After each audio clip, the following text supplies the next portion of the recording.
Hello, everyone. My name is Lauren Cornegay-Dollar, and I am the Adult Programs Coordinator here at the National Museum of the Pacific War. During our last webinar, we had some technical difficulties, and when we went to look at our recording, we were missing our introduction. I would like to go ahead and reintroduce to everyone Mr. Dale Jenkins. Thanks, Lauren. It's been a great pleasure to be here and visit the fine facilities of the museum, and also interesting and an honor to see the locale where Chester Nimitz grew up before his career in the Navy. Dale Jenkins is the author of Diplomats and Admirals, and during his original presentation, we had some great questions from our at-home audience. So without further ado, I'd like to introduce today's presentation, the Nimitz Battle Plan for Midway. We've seen the photograph of Admiral Nimitz that we are all familiar with, and he took over the Pacific Fleet when President Roosevelt said, I got to have a guy I can have confidence in and get out to Pearl Harbor and don't come back till the war's won. And Admiral Nimitz proceeded to do exactly that. He spent 6 months rebuilding the demoralized fleet, which suffered not only the attack on Pearl Harbor, but also the invasion of Wake Island. And over 6 months, it became a fighting force again.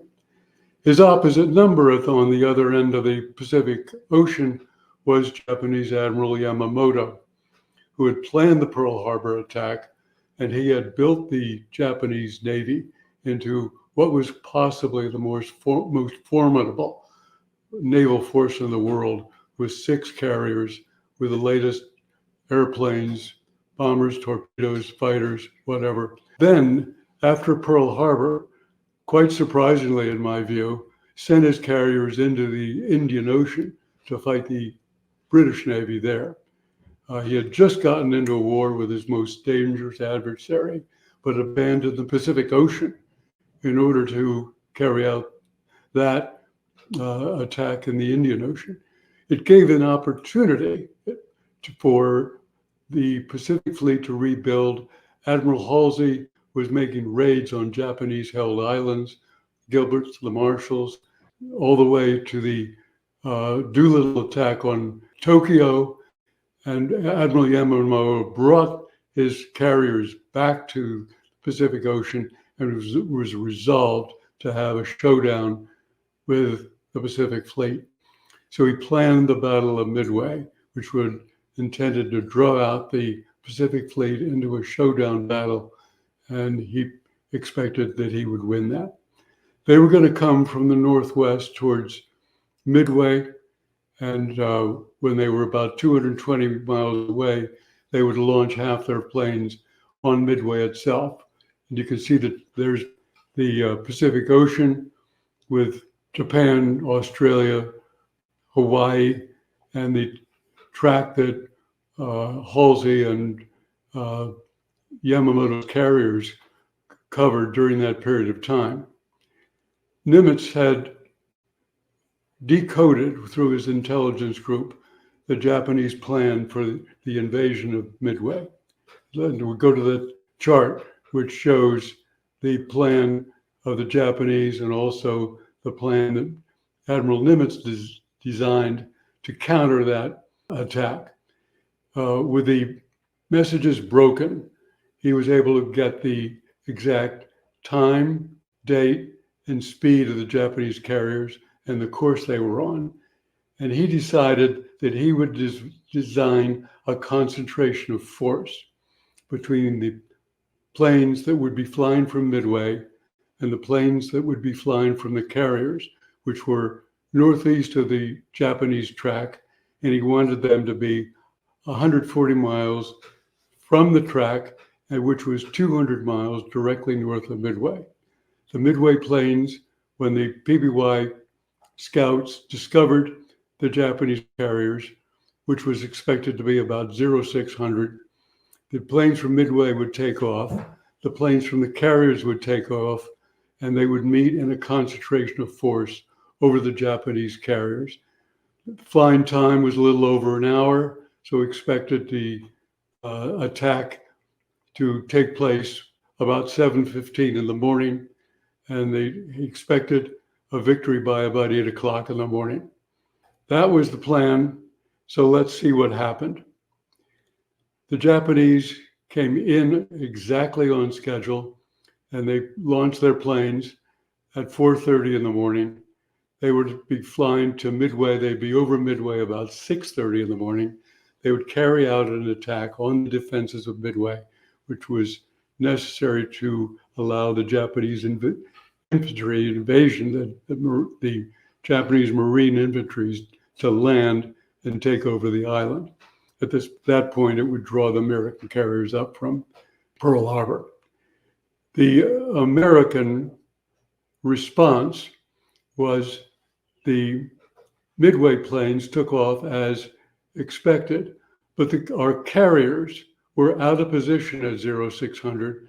They were in the position where you see that dot on the upper right corner. And that happened because Admiral Fletcher had launched his own scouts and early in the morning, and then they had to pick them up. The wind was coming out of the southeast, and at 0600 he was out of position.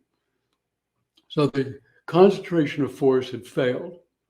He gave the order to Admiral Spruance, the junior commander of the carrier force, who had under his task force Enterprise and Hornet, proceed southwest and attack Japanese carriers when located. The problem with that was that they were 200 miles away from the interception point. Their operating range was only 175 miles. He had to steam for 25 miles to get in position where he could launch planes. That meant that at 25 knots, it would take an hour for those carriers to make that movement. And so the launch was planned for 0700. Launching at 0700, and that was only the beginning of the launch. They got the dive bombers off pretty quickly. There were problems on the Enterprise flight deck. It was delayed. The Hornet planes were launching on approximately the same course, which was about 240. They took time under Commander Ring, to form up into an attack force. And so the projection was that they made was that they wouldn't be able to encounter the Japanese fleet by any earlier than 9:30. So they were on their way. It was going to take about 2 hours for them to get into position. Meanwhile, back at the Japanese carriers, at 7:05, they get a message from their squadron commander over Midway. Another attack is required because they run into much more serious defenses than they expected. And so they don't have the Midway defenses neutralized. That goes into Admiral Nagumo, the junior carrier commander in charge of the carrier fleet. At 7:10, the Midway planes arrive. They're by themselves. There's no fighter escort to protect them. There's 6 torpedo planes. 5 out of the 6 are immediately shot down. There's B-26s coming in. They're loaded with torpedoes. 2 are shot down. 1 manages to escape. And the 4th one is airplane's on fire. He knows he's not going to make it back. He heads straight into the bridge of the Akage, the Japanese flagship. Nagumo thinks he's going to be killed, but at the last minute, the plane veers off, crashes into the ocean.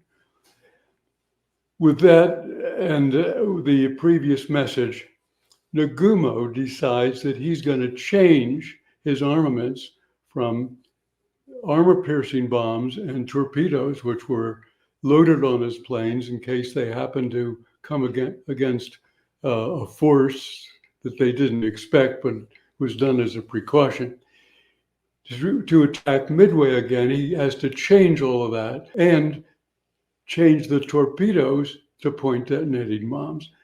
To change the torpedoes meant lowering 1,000-pound torpedoes, taking the racks down, which held the torpedoes, loading racks that held bombs, and then loading the bombs again and stashing the torpedoes around on bulkheads, all in a scramble to get this done in the shortest possible time.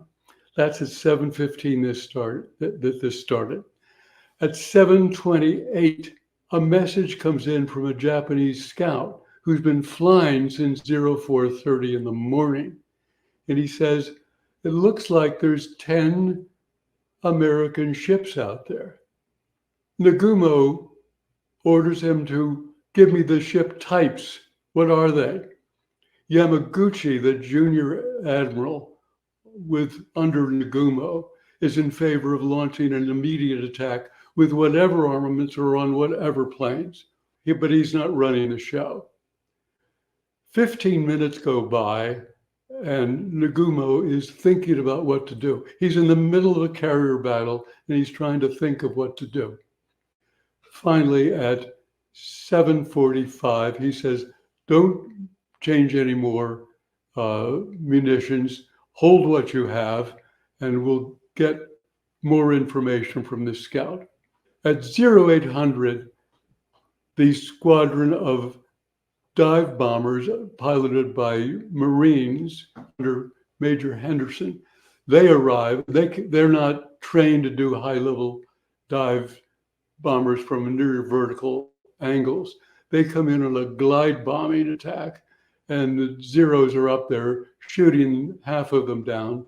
The others drop their torpedoes. No ships are hit, and they manage to escape. At 8:10, B-17 bombers, which had been diverted from their attack on the amphibious force over to bomb the Japanese carriers, they're starting to drop their bombs, but it's very difficult to hit maneuvering ships. And so they don't hit anything and they leave. At 8:20, this is only 10 minutes later, the scout sends a message back.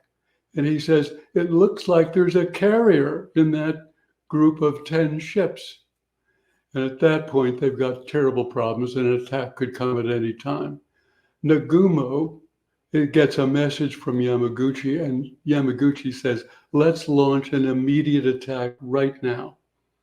This means that the planes returning from Midway that expect to land at 8:30 are low on fuel, and they're going to have to ditch in the ocean. Destroyers might pick up most of the crews, but nevertheless, that was the result. They would be losing half their planes.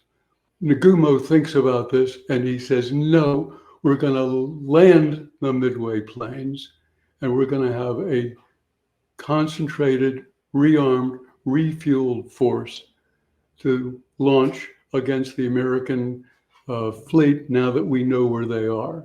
The problem with that is that it's going to take 3/4 of an hour to do the landing, and rearming, refueling is another hour and a half, so that he has no prospect of launching an attack before 10:45 in the morning. He thinks that, well, his Zeros have been able to repel everything so far. That's the decision he made. So they land their planes, and at 9:17, they turn northeast to close with the American fleet. Let's go to the after-action report of Enterprise. Here you see Enterprise coming down from the northwest, and they're crossing that line that is titled Striking Force, and they're expecting to encounter the Japanese fleet in that projection of the Striking Force line. Meanwhile, the Hornet torpedo planes decide that they're on the wrong course. Waldron, the torpedo squadron commander, deviates to the northwest and proceeds with an attack on the Japanese carrier fleet because he's deduced exactly what they're doing. But the Zeros are up and they shoot down every one of those airplanes. 15 airplanes go into the ocean. One pilot survives. The Enterprise torpedo planes These planes are flying at 1,500 feet over the ocean. There's a cloud cover at 2,000 to 3,000 feet. The fighters up at 19,000 feet don't see them. There's no radio communications. The Enterprise torpedo planes head in, having seen traces of smoke on the horizon, and they attack the Japanese fleet. And the Zeros are up, and they shoot just about all of those down. So here is the Hornet dive bomber squadron, the Enterprise dive bomber squadron, and let's go to the Morrison projection. This is a book by Samuel Eliot Morrison, his account of the Midway attack. You can see the roughly parallel lines heading from the northeast to the southwest. You can see the lines deviating off from the Hornet planes, the Enterprise torpedo planes, and you can also see that the rest of the Hornet squadron heading south because Ring, the air group commander, is concerned that the Japanese fleet might have gotten past them, in which case they'd be in position to attack Midway. So he heads south to get between, if he could, the Japanese fleet and the island of Midway. McCluskey, the Enterprise Air Group commander, doesn't think that that's possible because the Dead Reckoning track is calculated at the maximum speed that the Japanese could advance. So that meant that if they're not there, that means that they were delayed somehow. And so he decides to retrace the course that the Japanese carrier fleet was on. And he heads northwest. And you see that line going northwest in the lower left corner. He's heading northwest. He's on that track for about 15 minutes. And he decides, if they were just delayed but still on that track, we'd have seen him by now. So he thinks somewhat the way Waldron thought. Maybe the Japanese scouts have found the American carrier fleet and they've turned north to encounter them. So he turns north on a search pattern and very soon thereafter comes across a Japanese destroyer that's heading northeast. And he says, I'll follow that destroyer. Maybe it'll lead me to the carriers. By this time, they're very low on fuel. He was perfectly justified in heading back to Enterprise. But he said, these carriers are out here somewhere, and I've got to find them. He flies, he's got 2 squadrons of dive bombers behind him. They fly for a few more minutes, and suddenly there is the Japanese carrier fleet.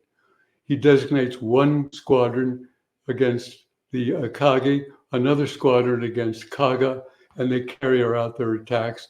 And in 5 minutes, 2 of those carriers are destroyed. Meanwhile, Yorktown has recovered its scouting plane, has launched its own attack. They fly directly to the carrier fleet. They've got 1 squadron of dive bombers. The other squadron was held back. And so they attack the 3rd carrier, Soryo, and 4 bombs into the Soryo, and that's the end of Soryo.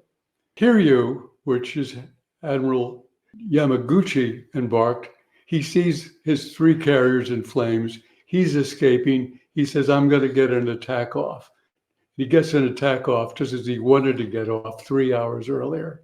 And he launches dive bombers, a squadron of dive bombers and some Zeros against the American fleet. There's a ferocious air combat over the Yorktown, but 3 dive bombers get through. They hit Yorktown with bombs. One of them goes right through the engine rooms, and Yorktown is stopped. By this time, it's about 1300, 1 in the afternoon. What remains of the dive bombers go flying back to Hiryu. Meanwhile, Yamaguchi has his torpedo planes ready to go. They're flying, and there's only a few Zeros to defend them. There's another encounter over the Yorktown, but 2 torpedo planes managed to get torpedoes into Yorktown. Yorktown takes a 15-degree west list, and it's a question whether it's going to survive or not. The remaining Japanese torpedo planes go back, and at this point, a search begins, and Enterprise dive bombers are able to find Hiryu, 4 bombs into Hiryu, and that's the end of Hiryu. It's a great victory.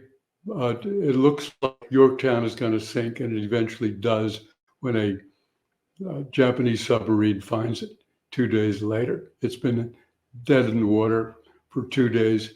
Yamaguchi goes down with his ship. Yamamoto on his battleship says, maybe it's not over yet. He's coming up fast with his battleships. And he thinks that maybe these Americans will think that now that they've got a great advantage, they'll pursue westward and try to find the rest of the Japanese fleet. And if I go eastward, I can find them and I can win in a night battle with my battleships. The Japanese had trained for years on night naval battles, and they were good at it. And that's what he was hoping would happen. Back on Enterprise, staff officers reporting to Spruance saying exactly what Yamamoto was saying. Let's attack and take advantage of what we've got. Spruance thinks, no, we're not going to do that. We've won this battle. There's no point in taking further risks. And he also knew that there were at least 2 Japanese battleships out there, and he knew their night fighting capabilities. So against the advice he was getting from his staff, he gives the order for the carrier fleet to proceed on an eastern course. And they stay on that course through the night. Yamamoto steams through the night with his battleships. He finds nothing. Finally, at midnight, he decides with his air cover gone, he'd lose heavily the following day when the American carriers can launch their air attack. So he reverses the course of the entire fleet, and they head back to Japan. The battle goes on for 2 or 3 more days with comparatively minor engagements, certainly minor compared to what occurred on the 4th of June.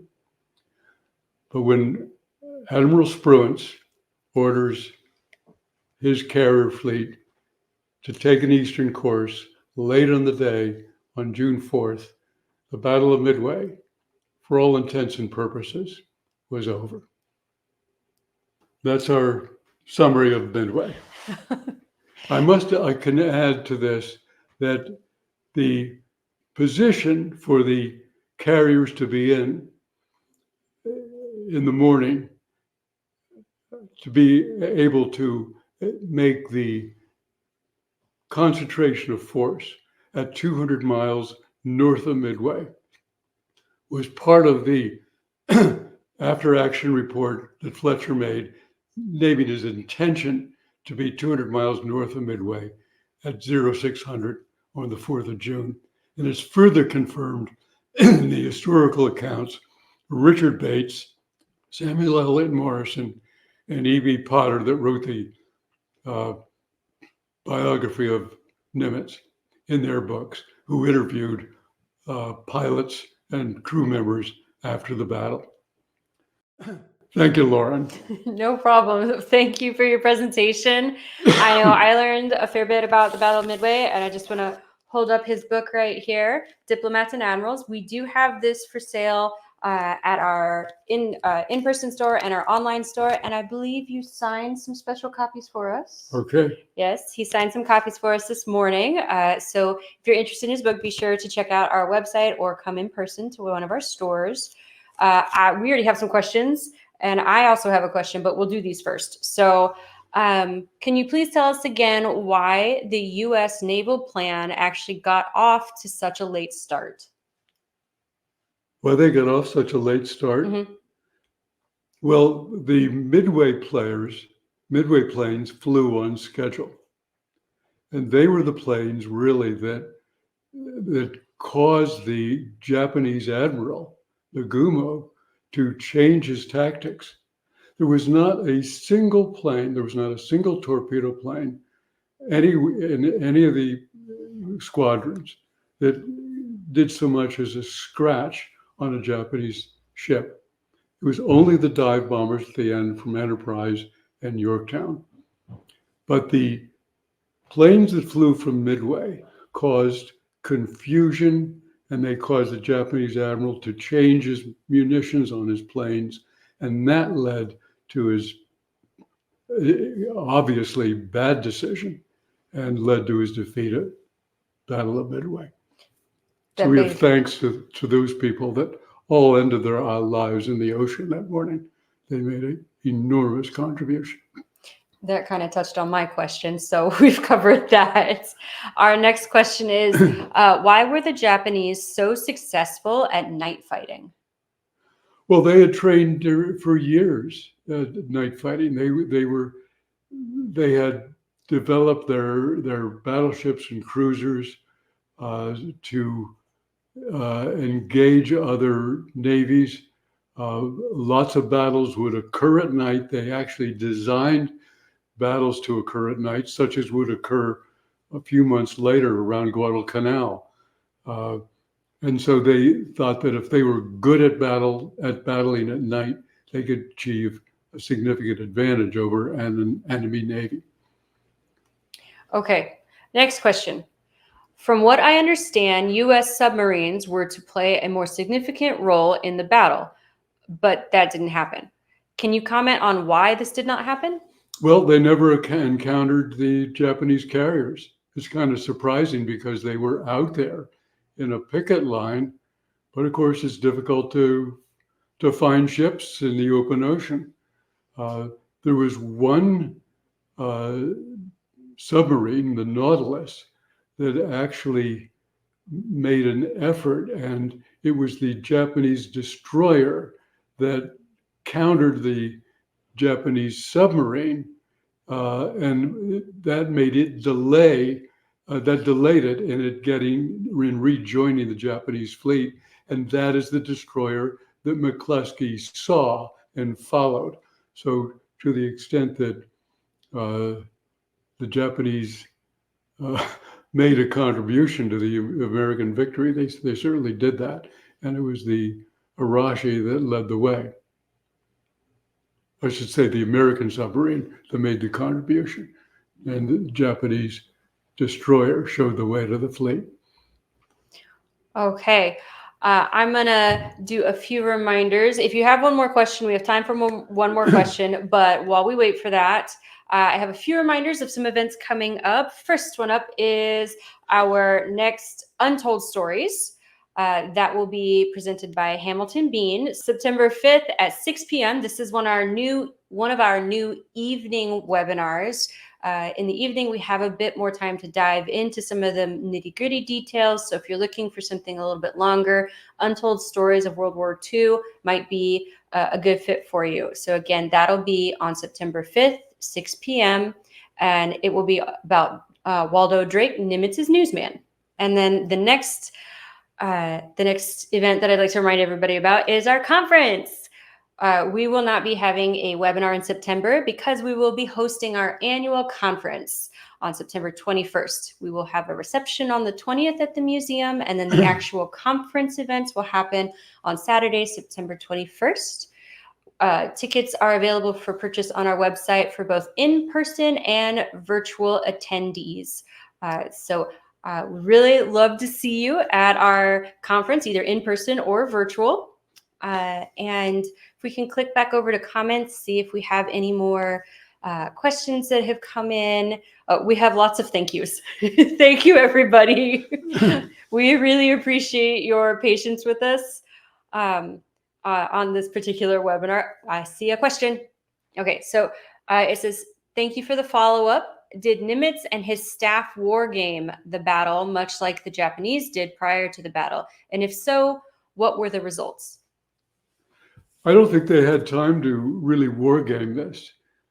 They had reliable information as to the Japanese movements only about a week before. When you think about it, that's a lot, and when you're talking about carrier warfare, but it gave Nimitz time to develop his concentration of force battle plan. And that's what they planned. And fortunately, we won the battle even though the plan wasn't followed. Again, I would really like to thank everybody for their patience with our program today. And once again, I would like to plug Mr. Dale's book. It is available for sale in our store, both in person and online. And he even signed my copy too. So thank you so much for attending today, and we'll see you next time. Thank you.